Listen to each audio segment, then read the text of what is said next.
Now, I would like to introduce our next series of presentations and presenters. So all of the following studies require student-centered collaboration to improve the post-secondary experiences and outcomes of students with disabilities. So we're going to start by introducing the study, Effects of Paid Internships on Competitive Integrated Employment on Post-Secondary Education Outcomes for At-Risk Youth with Disabilities Earning a Regular Diploma. This presentation will be given by my colleagues, Dr. Susan McKelvey and Kelly Ligon. So if you were here yesterday, you met Dr. McKelvey before. She is the Director of Research and Evaluation and Project Co-Coordinator of the VCU-RRTC on Employment of Transition Age Youth with Disabilities. Kelly Ligon is a Research and Demonstration Associate at Virginia Commonwealth University's Rehabilitation Research and Training Center. Since 2014, her primary responsibility has been designing and implementing the Start on Success, or SOS, program in Virginia. In this role, she provides training and technical assistance to ensure program sustainability and expansion of SOS within school divisions across the state. So Susan and Kelly, I will let you guys take it from here.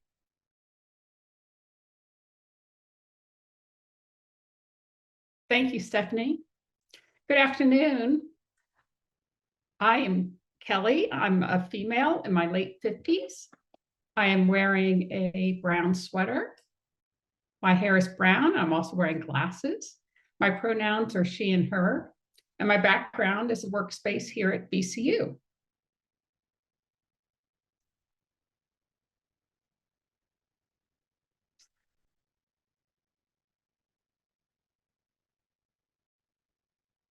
My colleague Susan McKelvey and I are going to present the preliminary results we have on the study of the effects of paid internships on the outcomes for at-risk students with disabilities using the work-based learning program Start on Success. The objectives for our presentation are for participants to learn how the impact of career and technical education, or CTE instruction, followed by a paid work-based learning experience, affects student outcomes. You'll also discover the barriers that affected the research on family and community partnerships, and consider the necessary factors for engaging families and community partners in research. The study is based on a work-based learning program, Start on Success, or SOS. And SOS was actually started by the National Organization on Disability in 1994 to address the needs of at-risk youth who have little work experience and are at risk for dropping out of school. SOS is a highly structured work-based learning program for high school students with an IEP earning a regular diploma. Students are enrolled in a CTE course to learn workplace readiness skills during the fall semester, and they have a paid internship at a business in the community during the spring semester. This program values collaboration between special education, career and technical education, and vocational rehabilitation. In 2014, Virginia began piloting SOS, and currently 19 school divisions have implemented the program. We have seen positive post-school outcomes, as well as an increase in collaboration between special education, CTE, and VR. We have student outcome data to show that it's an effective practice, and through this research, we want to show that it's also an evidence-based practice. The research compares the post-school outcomes of two groups of high school seniors with IEPs earning a regular diploma to see whether having a CTE course immediately followed by a paid internships improves student post-school outcomes. The experimental group, or the SOS group, has the CTE course and the paid internship. And in contrast, the control group receives typical transition services and activities based on their individual needs. Susan is going to share some of the challenges we encountered during the study period and the changes that have occurred. Thank you, Kelly. Hi, I'm Susan McKelvey. I am a white female in my mid-50s with long brown hair, and I'm wearing a maroon V-neck shirt today. So COVID definitely had some effects on our research plan. So our first recruitment timeframe was March and April in 2020. So you all can just imagine how that went. The plan was to go directly to the schools in person for we call it the spin night, the student parent information night. But that was not going to happen that year. Students and parents were unsure about what was going to happen the next year because of COVID. So many of them thought, let's hold off this time. We didn't know what was going to happen. School administrators didn't know how things were going to turn out. So that was the first year, but we did still have a cohort. We still had a successful cohort. So we thought, okay, we are going to change from a randomized controlled trial to a quasi-experimental design. That meant that instead of having a control group, we now have a comparison group. So instead of randomizing students into the control group or the experimental group, we found a group of similar students to do their transition services as usual, based upon their individual needs. And the next couple of years were still a little bit of a challenge because students didn't have room in their schedules their senior year. They had to have that afternoon in the spring semester to be able to go to the internship site and do the work to earn that credit. Those internships take up a pretty big chunk of their day. Because of COVID, they had missed some schooling the year before. But again, we still were able to find students to do both of those groups. We also administered the TAG, the Transition Assessment Goal Generator, and that's taken by both the experimental group and the comparison group. And it is typically given to a triad. The student takes the assessment, a parent or family member takes the assessment, and an educator takes the assessment, all on the view of their view of the student. We decided to reduce that to just the student taking the TAG. It was very difficult to get the assessments back from parents and educators.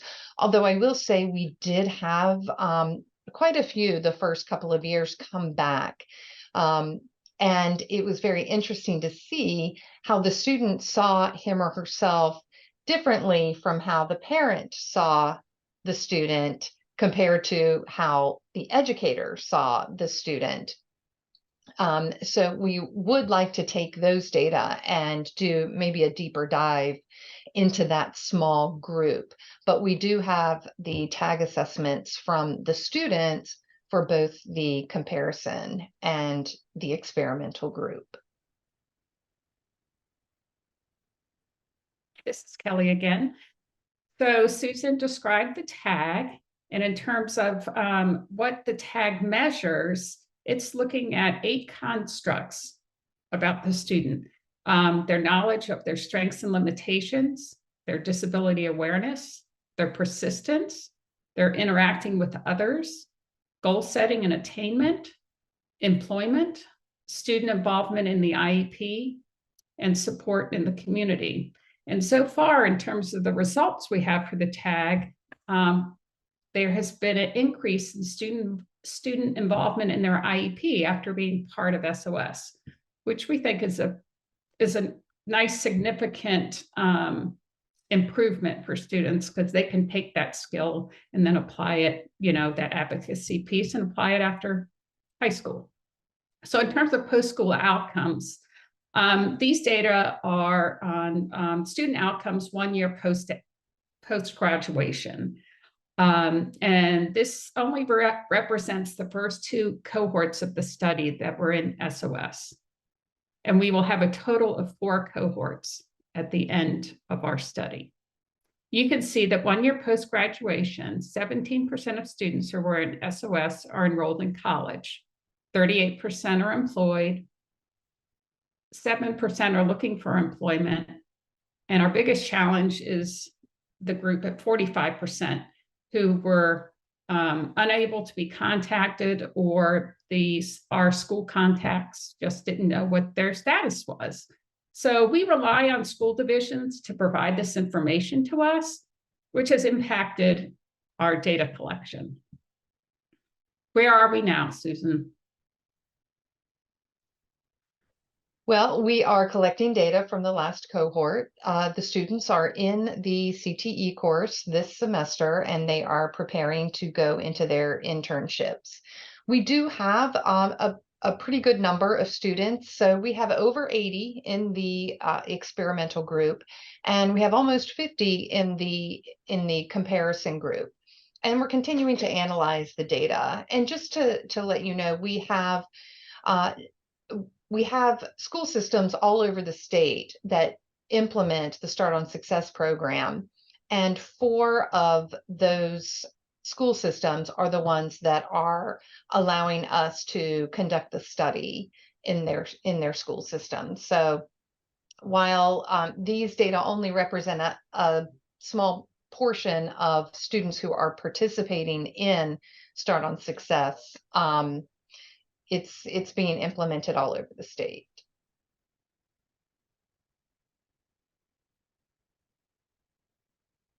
Kelly again. This is a quote from a student that demonstrates the benefit she has gained by being part of the program. I have a disability, not an inability. I matter. The disabilities you have are gifts that set you apart from everyone else and make you who you are today. Later in this session, we will be sharing video interviews with a VR counselor, an educator, and students who are involved in the study of the SOS program. So stay tuned.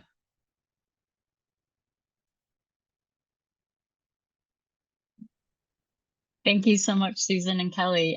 So our next presenter for this little session is Dr. Phillip Rumrill.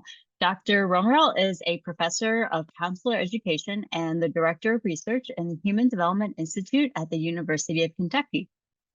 Dr. Rumrill is well known as the leading disability and employment researchers in the United States, one of the leading disability and employment researchers in the United States. He has authored or co-authored more than 450 professional publications, including 16 commercially published books. Dr. Rumrill has received numerous awards and honors for his work, including Distinguished Career Awards from the American Rehabilitation Counseling Association and the National Council on Rehabilitation Education. We are very lucky to have Dr. Rumrill on this study. Unfortunately, he is traveling today and was held up a little bit in Atlanta. So we are lucky, though, that we have his pre-recorded presentation for us, and we are hoping that he will be able to join us shortly for our live panel portion of the presentation. So, Nushin, if you would like to start the video.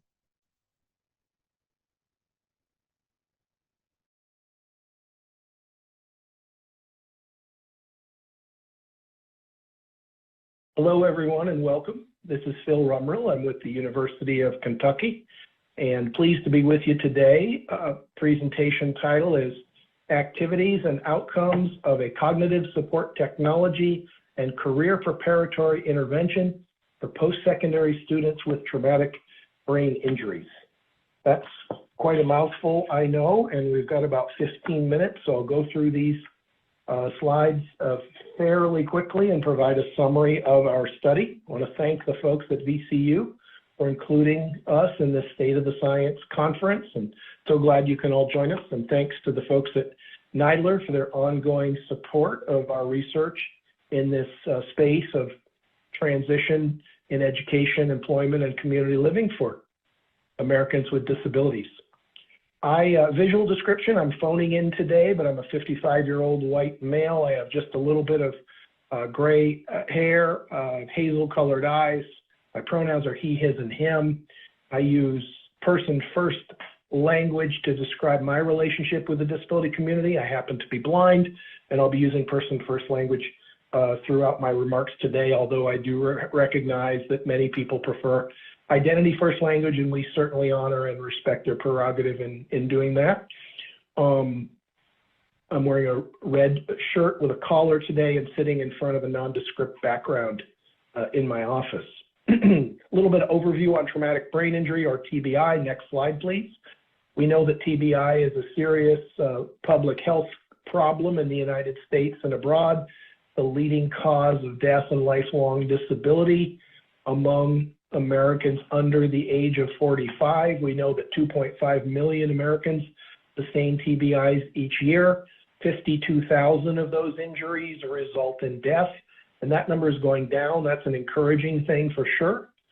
We also know, however, that 500,000 people, fully 20% of all people with TBIs, receive no medical treatment for their injuries. We have to do better in that regard. We know since 2001, there's been a 50% increase in the incidence of TBIs related to sports and recreational activities, particularly among children and young adults, hence the placement of this study within the transition realm. 18% of folks are military personnel who have participated in the Iraq and Afghanistan theaters since the year 2000 have acquired at least one TBI. That's 413,000 individuals. So we've got a high incidence and emerging disability for sure.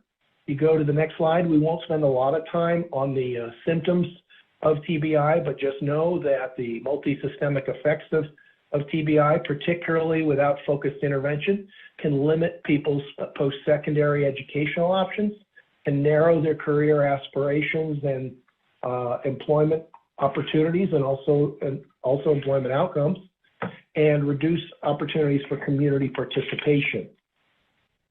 Take a look at the growing numbers of college students with TBI in the next slide. A few things we know.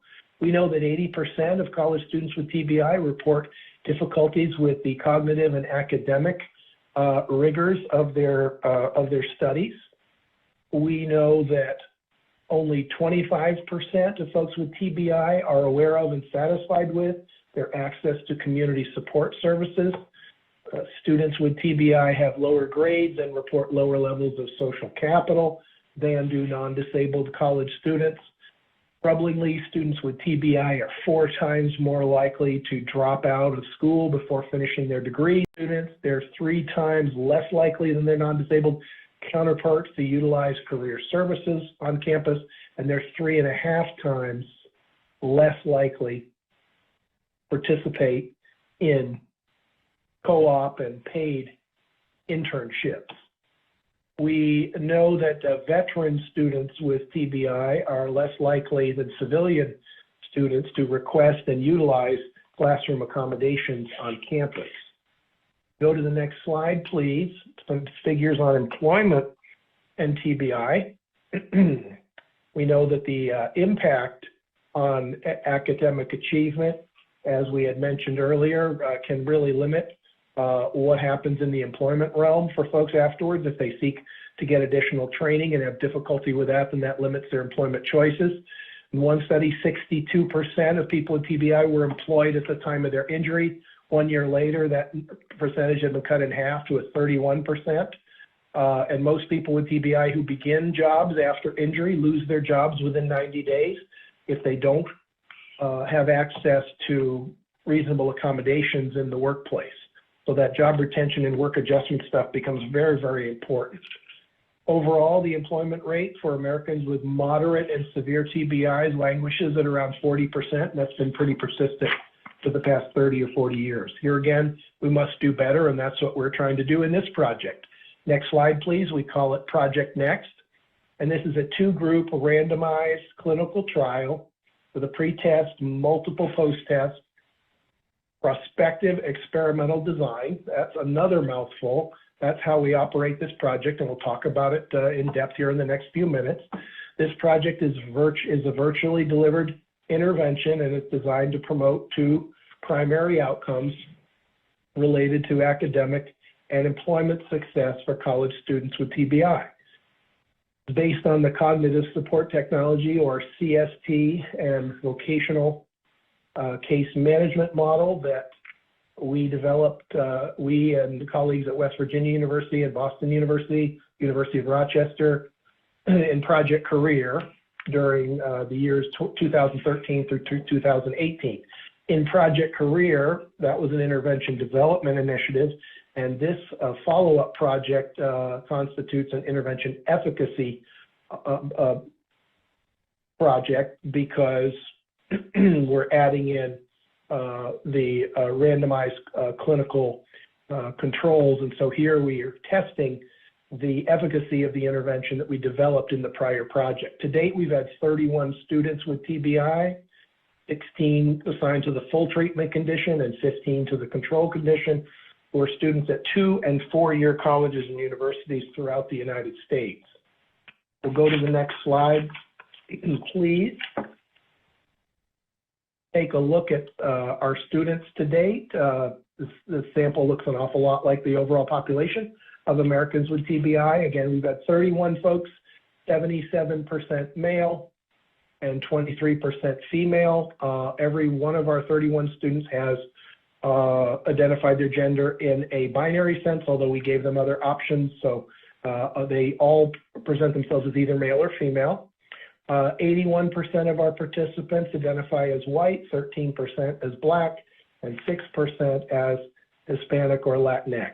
29% of our sample, 9 individuals, are military veterans. Our sample so far has an average age of 24 years with a range of 17 to 29 years.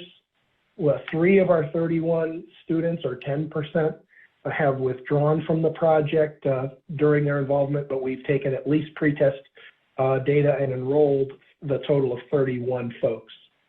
23% of these individuals indicated their TBI severity rating as mild, 23% rated their severity level as moderate, and 48% rated their TBI as severe. And 2 respondents, or 6%, did not report or did not recall the severity of their injuries at the time of the injury. 29% employment rate at the time of enrollment in the project. Again, these are college and university students, but 29% of them were working either full or part-time. The mean GPA at the time of enrollment for the whole sample was 2.57. We go to the next slide, please. So when participants enroll in the project, we randomly assign them to a full treatment condition and a control or an attention control condition. Let's talk about the full treatment condition first. Delivered by technology and employment coordinators and researchers at Kent State University and the University of Kentucky. Conduct a pretest assessment that takes a number of psychosocial, academic, health-related, and career preparatory indices. We re-administer that pretest at 6- and 12-month intervals, but more on that in a moment. We deliver the matching person and technology assessment developed by our friend Dr. Marcia Shearer of the University of Rochester, and this helps to identify students' cognitive functioning, what their academic strengths might be, and the technology that they may need to address their academic needs.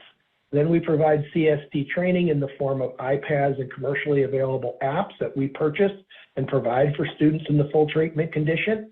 It's an iPad 2, and they are able to keep the iPad and the apps after the project is completed. Go to the next slide, if you please. More on the full treatment condition. We also offer an individualized vocational case management program that includes things like career assessments, introductions to mentors in students' chosen fields, resume preparation, job-seeking skills training of various sorts, summer and part-time employment in people's chosen fields, always for pay. We want to emphasize internships, workplace accommodation, planning and consultation, self-advocacy training, job development and placement, and follow-up services for a 12-month period from the time of enrollment. We provide these services, folks, in concert with State Voc Rehab and VA counselors. So if participants in our project are clients of those agencies, we work collaboratively with them as well, and we do things that are value added over and above the career preparatory work that's being done with the students through those other agencies. We do a 6-month and 12-month post-test with each full treatment participant, and then that concludes their involvement in the intervention. Go to the next slide, please, on the control condition. We do the pre-test assessment just as we do with the group. Then we provide an abbreviated matching person and technology assessment with a summary report of findings. There's no CST training, no iPads. We do not purchase apps for students, but we do give them the list of apps that we've developed for use in other projects and this one, cognitive support apps, as well as a referral to the Job Accommodation Network. We refer to career services, to the state VR program as needed, and to the Veterans Administration Vocational Rehabilitation Unit, depending on students' eligibility. We make those referrals and then pretty much leave them to their own devices so that this control condition constitutes a services as usual control group. 6-month and 12-month post-test, just like the full treatment group, and that winds up the control condition. Next slide, please. Let's look at some activity data for our full treatment group. Students meet with these technology and employment coordinators virtually, an average of once every 12 days, so fairly intensive intervention. Students use an average of 3.92 different apps. 88% of students have worked with mentors. We help identify those mentors in their chosen fields. See this as a very encouraging and promising activity to engage in, building social and professional capital. 81% of our students have participated in summer, part-time, or full-time employment in their chosen fields at some point during the project. That is for pay, and remember, we have a 29% employment rate of all participants at the time of enrollment. So the vast majority are working as part of this intervention. 69% have received degree credit for work experience. We also see this as a very positive thing. 94% have evaluated the apps as either helpful or very helpful to their academic pursuits and cognitive functioning. 94% have evaluated the employment services as either helpful or very helpful. 100% have described the technology and employment coordinators as very good or excellent. So we're very encouraged by these activity data. Let's look at a couple of key outcomes for the full treatment group on the next slide. The GPA at pre-test for the full treatment group, 2.61%. At 6 months, it had risen slightly to 2.65, and at a 12-month post-test, it's 2.79 for the full treatment condition. So we're starting to see some gains there in their academic achievement. Employment rate at pre-test was 31% for the full treatment group. At 6 months, it's up to 69%.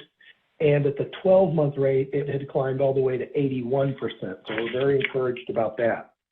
Let's look at some between group comparisons between the full treatment and the control group. So at 6 and 12-month follow-ups, we found and continue to find that the full treatment group has significantly higher gains than does the control group on a number of dimensions, including the following.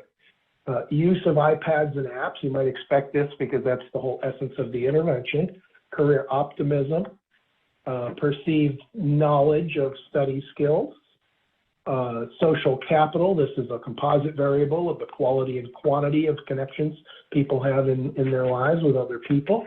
Life satisfaction, a very encouraging outcome there. Career preparatory activities, again, with the intensity of this intervention, we see these gains occurring more for the full treatment condition. Perceived mental and overall health, GPA, has increased slightly in the full treatment group, not at all in the control group. And of course, the rate of employment.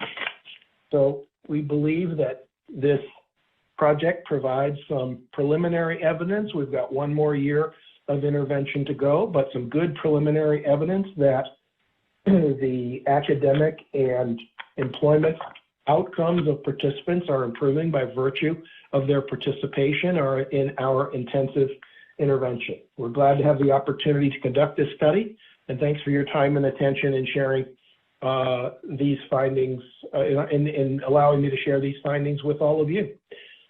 So we hope you are enjoying the entirety of the conversation. I'm happy to take questions and comments as part of the panel, which will be coming up before too long, and also my email address is included there as well.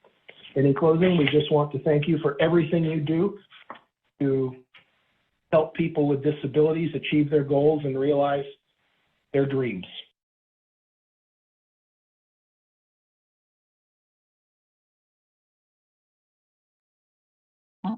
So thank you. And again, Phil should be joining us shortly, and hopefully we'll be able to be here soon as part of the panel to answer any questions that you might have for his very interesting study about supporting students with TBI in college.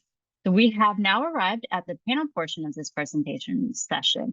We grouped these studies together because they all require collaboration between many agencies, and we wanted to have a conversation about how they center and maintain students during their collaboration. So we are very lucky to be able to welcome Jennifer Cremers to join us. Jennifer was another IPSI technical assistance participant from our inclusive post-secondary study introduced earlier this afternoon, the effects of trained personnel providing employment supports in higher education on the employment experiences of college students with intellectual and developmental disabilities. She has been with the University of Iowa REACH program since 2014 and is currently in her 4th year as the Career Development Coordinator. She, along with Kelly and hopefully Dr. Phil Rumrill soon, will be here to discuss their experiences collaborating. And they will also be sharing, well, Kelly and Susan will be sharing some videos that discuss experiences providing student-centered collaboration to improve post-secondary experiences and outcomes of students with disabilities. So Dr. Susan McKelvey will be facilitating this panel. Susan, I'll let you take it away here. Thank you. Hello, everyone. I'm so pleased to be here with you all today. I'm going to be showing a pre-recorded video of one of our DARS counselors, Kathleen Shiflett, and a transition educator, Sarah Hendricks, both with Loudoun County Schools. You will also see a couple of students talk about their experiences in the Start on Success program. Kelly Ligon, the project lead for the Start on Success study, is also featured in the videos, and she is with us if anyone has any questions about the program during this panel session. So please feel free to put any questions in the Q&A for Dr. Phil Rumrill, Jennifer Cremers, or Kelly Ligon. So let's get started. All of these studies required collaboration between multiple agencies and or stakeholders. The next few questions will focus on how each study kept its collaboration person-centered. So I'm going to share my screen.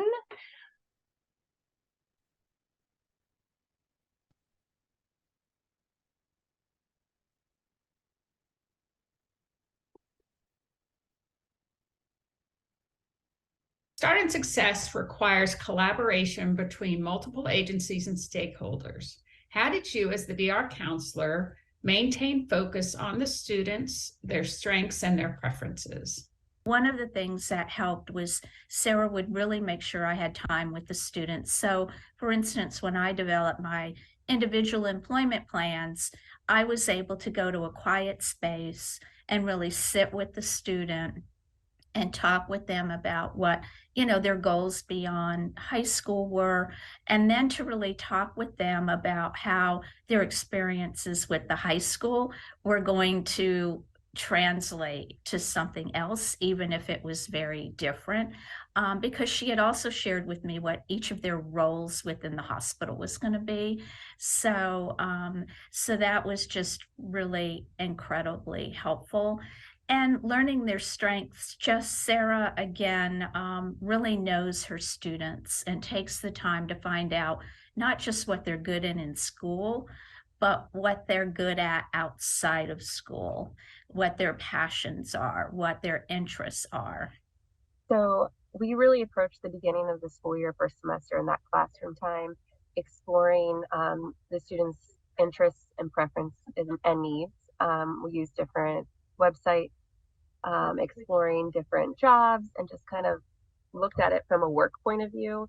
And once we narrowed down those interests, preferences, and needs, we used them in order to choose internships that students thought best fit their interests and needs. And we also created a little write-up, like a biography on themselves, explaining who they were, where they're coming from, interests they have in the career field, their goals moving forward after high school, preferences for learning, and then also things that they might think would come up in a work situation that they might struggle with, and then ways to help them with that. And we took that bio and we gave it to the community partners, like DARS, and we also gave it to the business and the mentors they would be working with, so that that connection was made before work started. We also put in there their email contact information, so it kind of facilitated conversation to get to know each other before.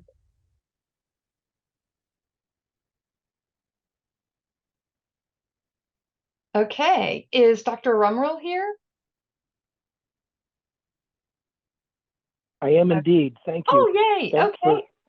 So I apologize. I just missed the window where I could have done the live part of my previous presentation. I'm sorry to subject everyone to the recorded version of it. I listened to it, and that doesn't sound like me at all, but that's just to my ear. So I'm glad to be with you all.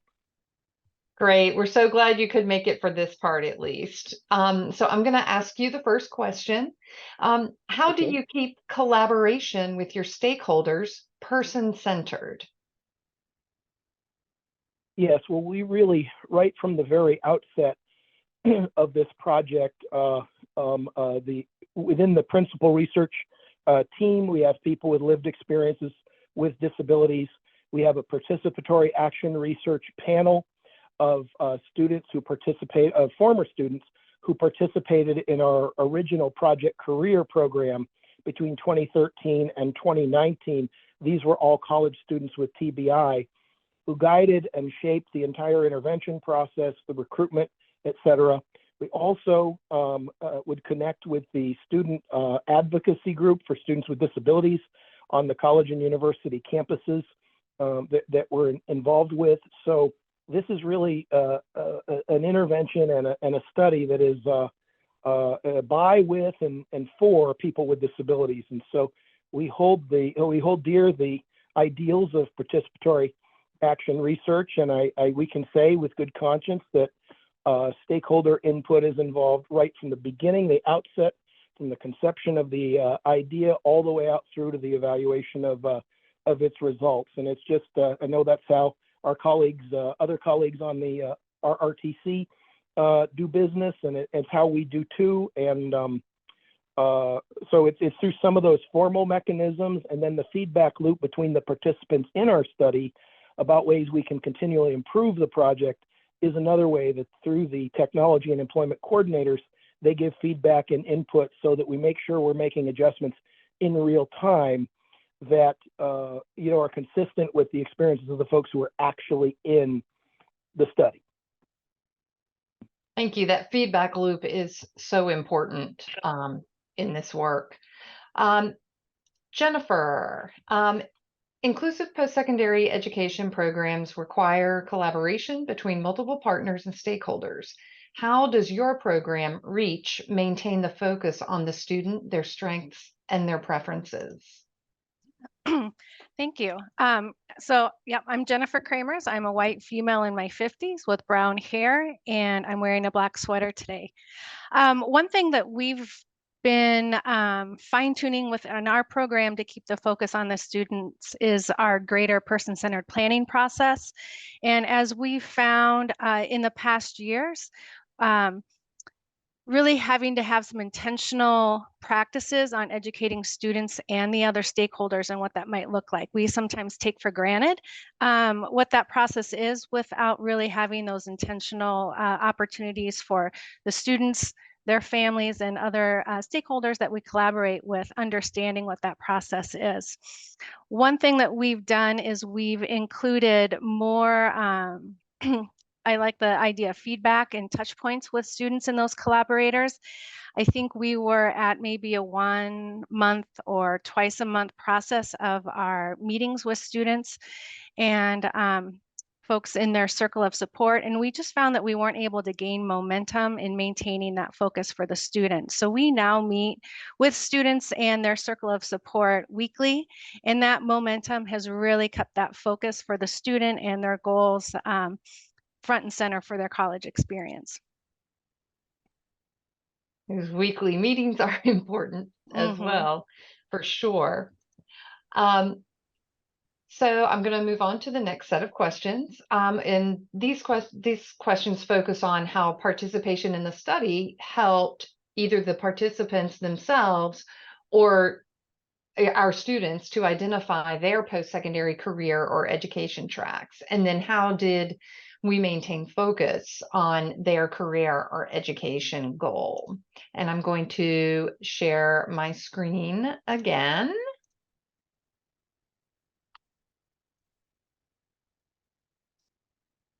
Okay, so how did Start and Success influence what you are doing now after high school? I work at the child school nutritionist.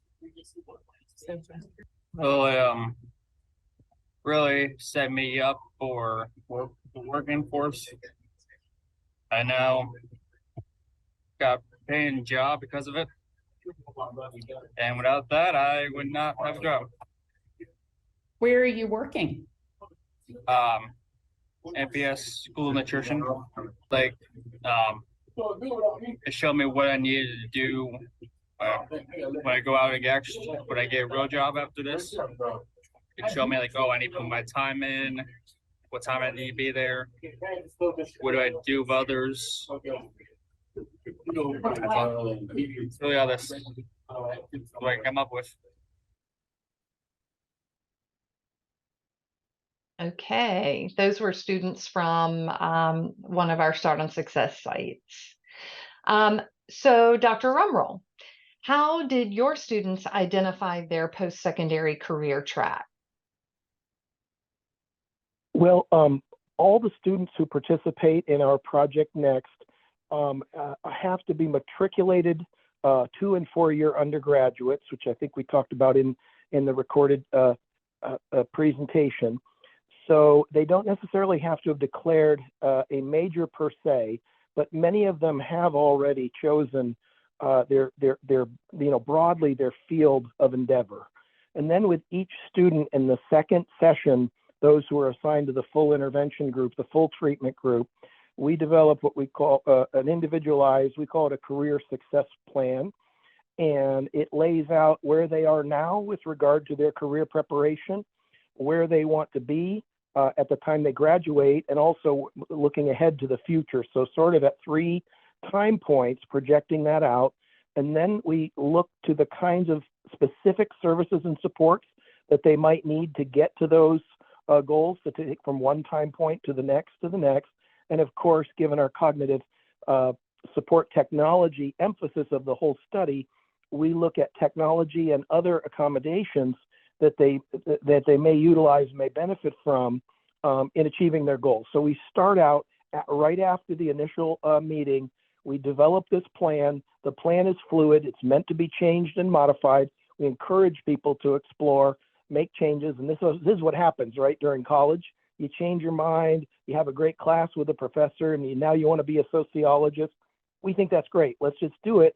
But as long as we're keeping in step with their own articulated interests all the way, all the way through that process, we can modify not only the plan, but we can direct our customized case management services, accordingly. And the technology then follows that as well. So as the intervention has both the technology and the vocational planning and preparation component, so does the way that we initiate the plan and then operationalize it throughout the steps of the program. And recall that we do engage with our students for a 12-month period, so there's a pretty good time frame in there for us to get people going on their career preparatory activities, or help them to specify them even if they've already begun that process.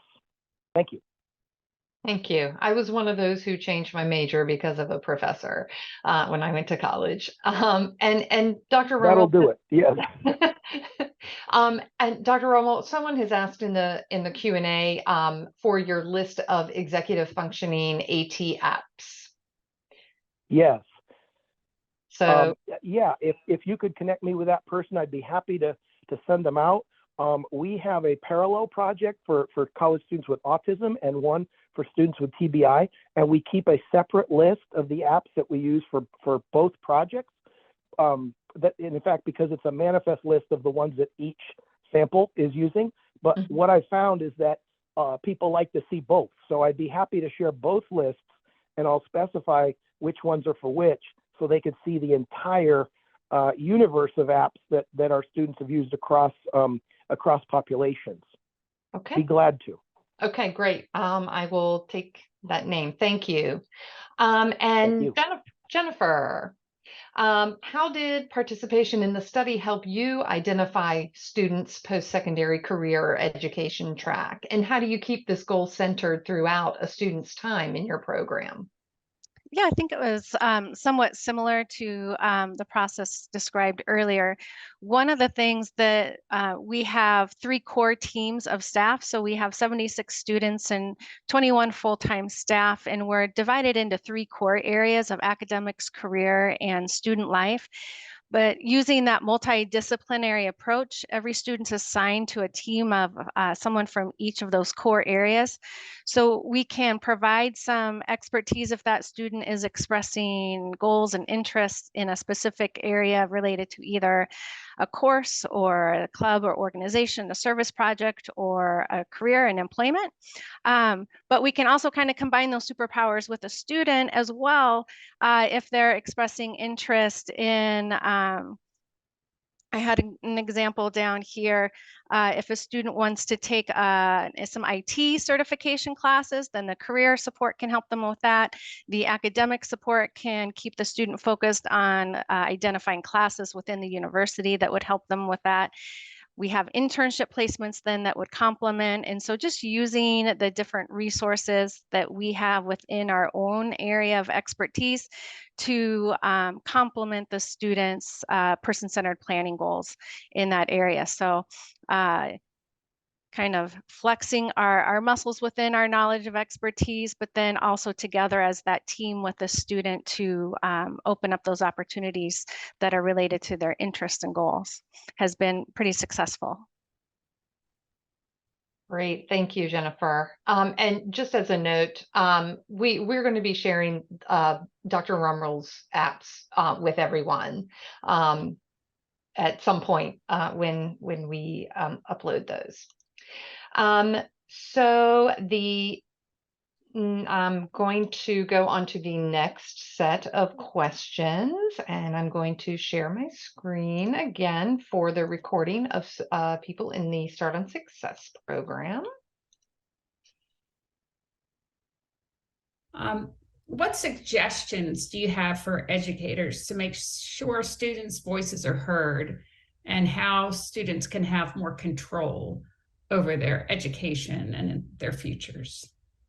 Well, I think, again, we spent a lot of time listening to the students. Inova Hospital was such a perfect site because Sarah would meet with the students in a classroom at least once a month for classroom activities, but we would get there early as the students got there before the classroom was open so that we would hang out in the cafeteria.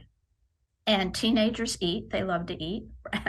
And there's nothing like kind of breaking bread, right, with the students and talking with them about their experience with their internships and just in general. So we did a lot of work around talking about self-advocacy. So we did that a few different ways. So we, in the beginning, we made ourselves available for IEP meetings for these students. So if parents had questions or students had the opportunity to kind of talk about what it was brand new for us last year. So they were able to talk about it, how it was going. And then I would attend so that they had that support, explaining things or just having me there to say, yes, this is what we're doing. Or maybe they would say something and we could just elaborate on it.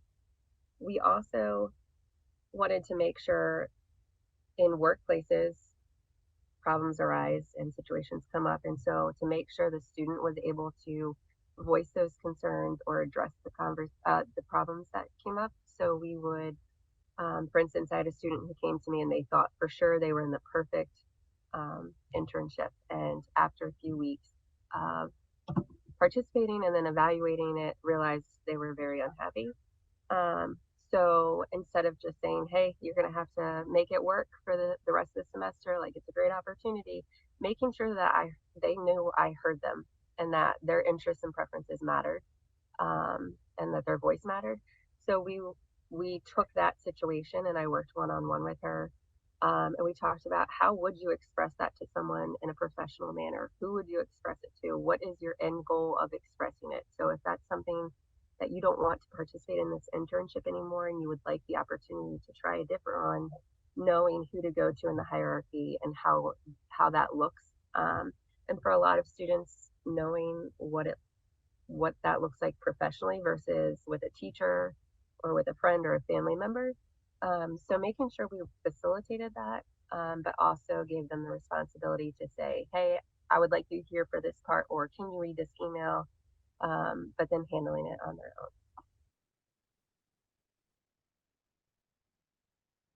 own. What suggestions do you have on building trust with students and families, and having those opportunities to capture the students' voices? So the first thing that is so important to me is being genuine. And by that, I mean, when I was asked if I would take over the SOS program as the DARS counselor, I was coming off a stint of having worked in many high schools through the pandemic. And I had to ask myself, could I be genuinely there again with a group of students? And I mean, the program sounded so marvelous that I really felt I could be. So I could bring that genuineness of wanting to be there. It wasn't just an assignment for me. But then I'm a storyteller by nature. So I talk to the students and their families about success stories that I've had with young people. Now, this year, we'll be able to talk about SOS success stories, but last year, we didn't have that as our first year. But I found that when I tell those stories and share that journey about how students were successful, that parents really sit up and the kids sit up. And, they need concrete information. They love concrete information. And then the other thing is meeting families where they are. So some of the families work 2 jobs or more than 2 jobs, and they take public transportation. So I have been going out to their community, to the local library that is in their community, to meet with them and their young people. And it's an extra step, but I think it's really important. And they show up because it's not a burden for them to travel 10 miles west. And they're comfortable, right, in their environment. Part of the classroom portion, and then we continued it throughout the year. We sent home different checklists of things that we could look into and research and explore through SOS and EFE, the curriculum. And so we let the students look at that list and prioritize what they wanted or were interested in learning more about. We also gave that list to parents so that they could give us their voice. We made sure that if they asked a question, if we didn't have the direct answer, we facilitated and made that connection with the community partner so that they were getting their answer. We weren't just saying, oh, that's not something we do, try someone else. We started that conversation. There were times in the year that we had DARS come out and parents come out. There were times we had DARS come out, parents come out, and a bank come out so that they had the assistance and support in creating a bank account, having translators available. So just making sure that we go that extra step so that they're understanding and that they have the resources they need. I think that made them feel like they could trust us and that they were being heard, and just making them a part of the whole process. Open communication. How's it going? What's it look like? What are you looking forward? What do you see yourself needing help with? Let me have DARS come in and talk to them about that. get you some resources. So just letting them know that they could come to me with anything that they were unsure of and that we would work it through together.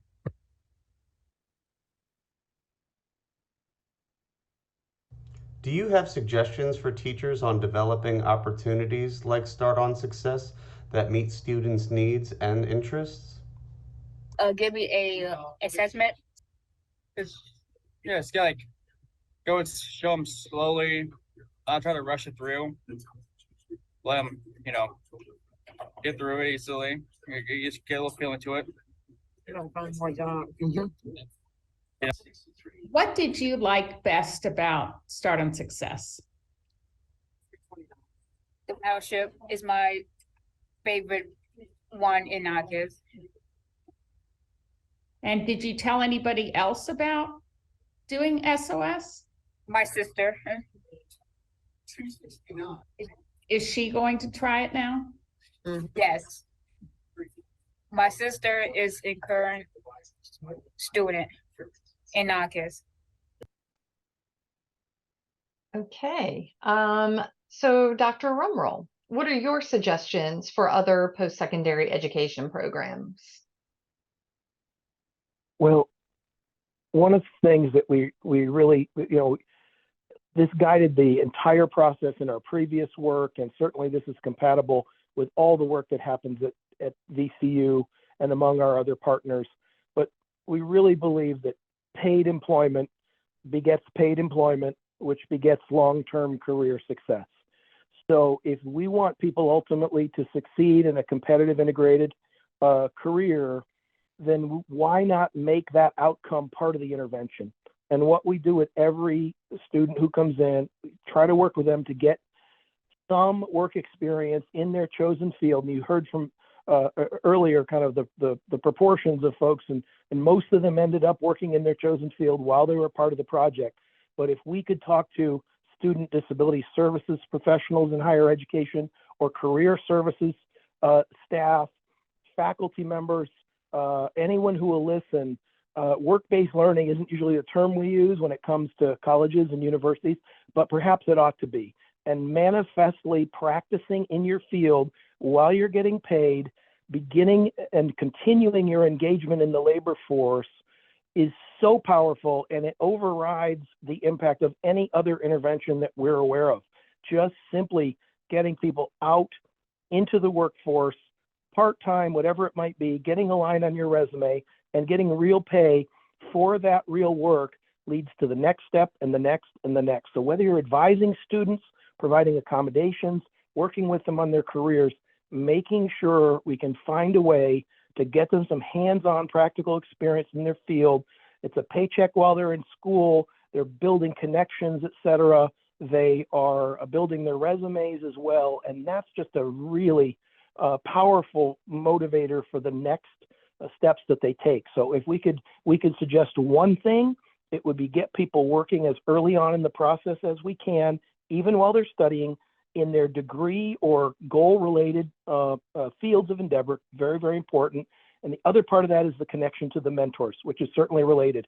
Get them working, get them connected to people who are also doing that work, and the knowledge that comes from that is just simply invaluable. And after we do that, we could kind of get out of their way, because that moves them forward in ways that are just more powerful than any other element of the intervention. We're really convinced of that through this project more than ever. Yes, that paid work begets paid work. And I don't know what beget means. It just sounded like something to say. So. yeah. Thank you, Phil. And one last question for Jennifer Cremers. What are your suggestions for other inclusive post-secondary education programs?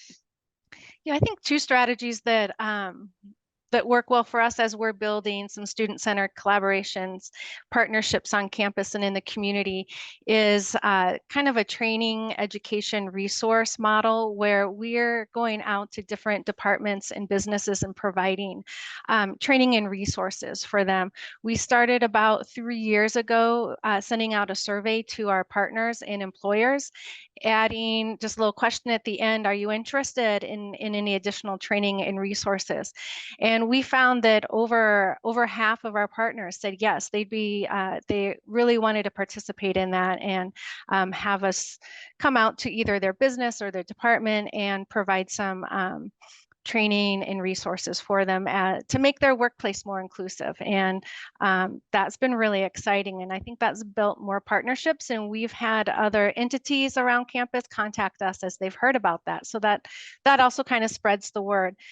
We've done it with our career center. They have peer career coaches there, and so we're able to do some training and education and just kind of sharing about our program with them, and that's helped a lot with the career coaches and the mock interviewers that come on campus.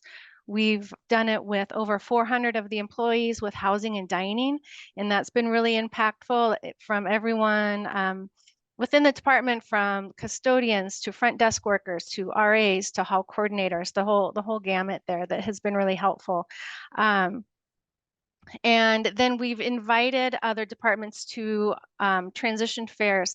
We have our Office of Student Accountability come and do orientation sessions with our students and families, just so that they become more familiar with our cohorts. And that's been really good, just with relationship building, I think, foundationally within folks on campus. It's not only builds those inclusive opportunities, but just relationship building and breeds kind of a familiarity that I think opens up opportunities that we didn't have in the past. And the other strategy we use is just student voice. And other folks have talked about the advocacy piece is really important. We just participated in Take Your Legislator to Work Day for the National Disability Employment Awareness Month. So we had several students bring legislators to work, and they showed them, their tasks and why work is important for them, paid work. And that's been really exciting. They did a town hall recently. They join our employer advisory committee, and they're active members that way, along also with a student council. So I think that student voice and sharing stories can be really powerful with that relationship building component. Yes. Thank you. Student voices and building relationships with employers and having them be knowledgeable. That's great. All right, thank you, everyone. I'm going to turn it over to Stephanie. Yeah, thank you very much, Dr. McKelvey, for facilitating that important conversation. Jennifer, I'm just going to let you know I'm a Virginia APSE board member, so I love the Take Your Legislator to Work Day activity. So I'm so glad that your students were able to participate in that.